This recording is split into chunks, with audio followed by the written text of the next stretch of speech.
Bom, temos visto aí, na sequência das coisas, que nós criamos, né, um estereótipo na nossa cabeça da religião, do religioso, do seguidor de uma religião, do cristão. E esse estereótipo tem a ver com a nossa bagagem de cultura, tradição, crescimento, criação. Então a gente procura, né, olhar nas pessoas e a gente coloca um rótulo nelas, se elas são cristãs ou não, dependendo do que a gente vê, do estereótipo, do exterior. E a gente vem falando aqui sobre essa questão de uma mudança. Será que ela passa por uma mudança de comportamento ou por uma transformação interior? Esse é o título do que a gente vem falando aqui. E a gente viu lá no primeiro dia, quando Tiago e João, eles foram lá e impediram alguém que estava expulsando demônios em nome de Jesus, porque ele não era um dos nossos. Ele não era o nosso jeito, não se vestia como nós nos vestimos, ele não falava o linguajar que eu falo. E Jesus falou assim, não, vocês não entenderam nada, né? Não há quem possa expulsar demônio e depois falar mal de mim, né?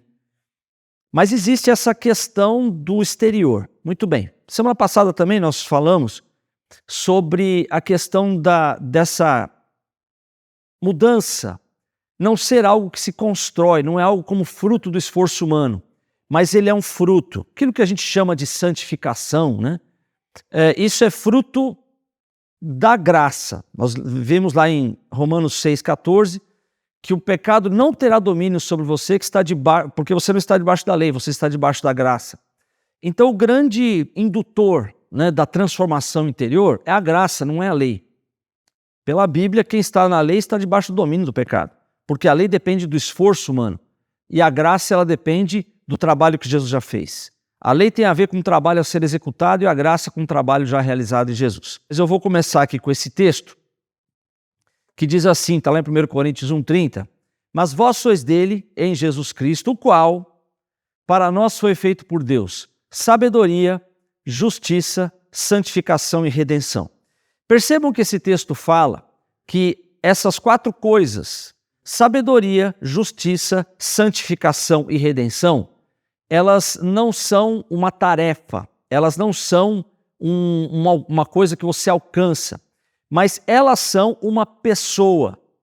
Nesse texto está dizendo que Jesus, ele é sabedoria, Jesus, ele é a justiça, Jesus, ele é a santificação e Jesus é a redenção. Então, quando a gente está falando especificamente aqui nesses dias sobre santificação ou uma transformação daquilo que você era para aquilo que você possa ser, isso não tem a ver com uma metodologia, isso não tem a ver com uma fórmula, com uma estratégia, isso tem a ver com uma pessoa. A santificação não é um caminho, a santificação é uma pessoa. Como a nossa redenção também não é um caminho, é uma pessoa. A redenção, ela não depende daquilo que eu faça, ela depende de uma pessoa que já fez a redenção. Mas especificamente no que a gente está tratando aqui, a santificação, ela é uma pessoa. Se você tem essa pessoa, você tem a santificação. Não significa que se você tem um código de ética, você tem a santificação. Não, a santificação é uma pessoa. Então não importa, não contabiliza o que eu faça ou deixe de fazer, o meu esforço não contabiliza para a santificação. Porque a santificação já é uma pessoa. Teve lá o autor, do John Bunyan, que foi autor do Peregrino, que é um best-seller.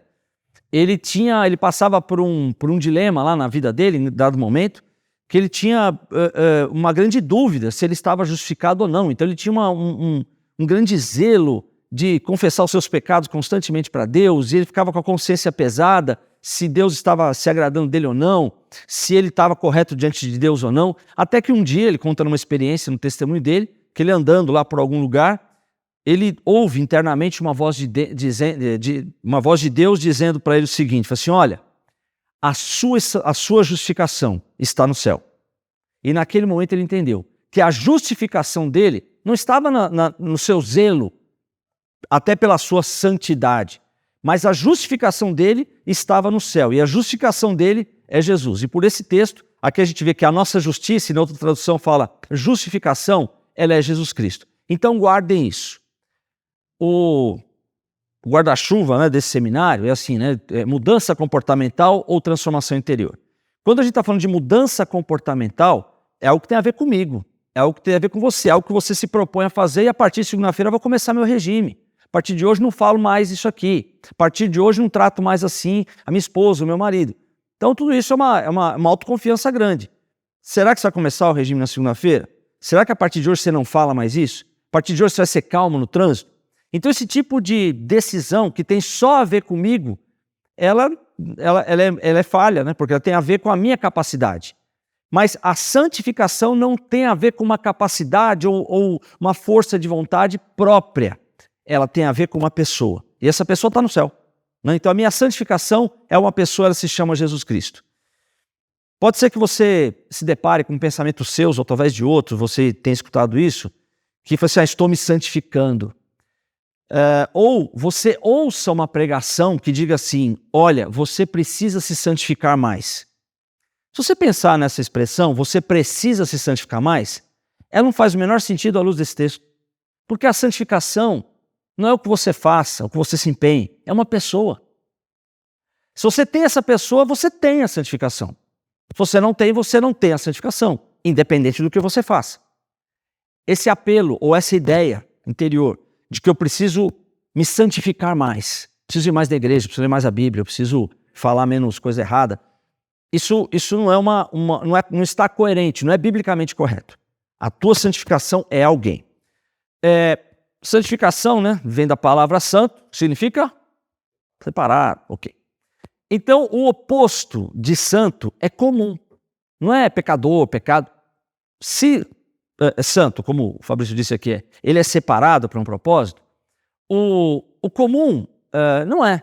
Então, quando você tem lá mulheres que têm lá uma joia bacana, você não guarda junto daquele potinho de bijuteria, certo?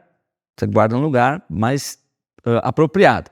Você bonitão, você tem lá uma roupa legal, você tem alguma coisa, algum bem, né, que também é para você, tem valor, você que gosta de caneta, né, tem gente que gosta de caneta, tem gente que gosta de qualquer outra coisa, então você guarda no lugar lá separado, porque não é comum, aquilo não é que nem as outras bijuterias, aquilo é uma joia, então aquilo é incomum, especial.